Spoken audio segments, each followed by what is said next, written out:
Oh, mais merde.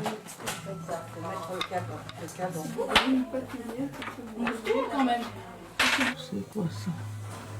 C'est quelle couleur? Comment on appelle ça déjà?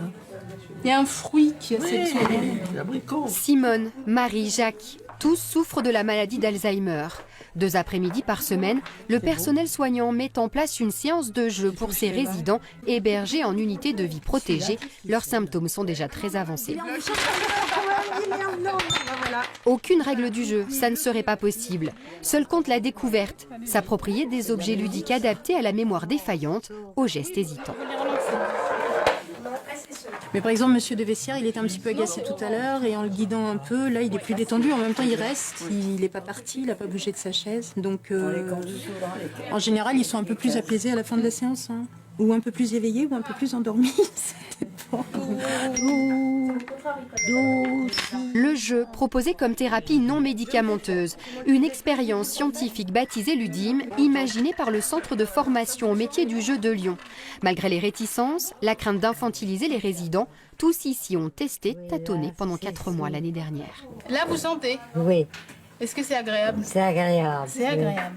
On a noté que pendant la séance, ils avaient quelque chose qui les intéressait. Donc, ils s'étaient vraiment concentrés sur cet exercice ou ce jeu. Ils avaient un plaisir pendant cette séance et du coup, ça diminuait la déambulation. C'était vraiment quelque chose qui nous a, entre guillemets, frappés. Et c'était super. On s'est rendu compte que rien que pour ça, ça a été génial. Agressivité, cris, déambulation. Dans ces unités Alzheimer, le personnel doit chaque jour faire face aux troubles du comportement. Avec cette expérimentation, les soignants ont finalement modifié leur regard sur les malades. Nous, par exemple, ça nous fait les voir quand même vraiment sous un autre angle, parce que c'est vraiment un échange différent de la vie quotidienne, du repas ou de la toilette. Enfin, c'est quand même vraiment différent de ce qu'on fait avec eux d'habitude, quoi. La maladie d'Alzheimer enlève ce que l'éducation a mis dans la personne et fait remonter le cœur en surface. Faut-il encore le voir? Le cerveau de Ludime, c'est lui, Cédric Guéraud, le directeur du Centre des métiers du jeu de Lyon. Il a eu cette intuition. Débarrassé de son image liée à l'enfance, le jeu peut être une thérapie en soi. Même si le regard sur la démence évolue, je crois qu'on regarde encore la démence du côté du symptôme, du côté de la maladie. Et j'avais envie de montrer qu'on peut regarder le malade d'Alzheimer du côté de la compétence, du désir, du plaisir, du besoin, une autre façon de regarder le résident. Ce qui est une évidence pour nous, c'est là où il faut comprendre, ne l'est pas du tout pour un malade d'Alzheimer. La démarche légitimée scientifiquement, Cédric Guéraud forme maintenant de futurs ludothécaires à la philosophie et aux jeux adaptés au vieillissement. En France, le nombre de malades ne cesse de croître. Avec 225 000 nouveaux cas chaque année, cette formation a de l'avenir.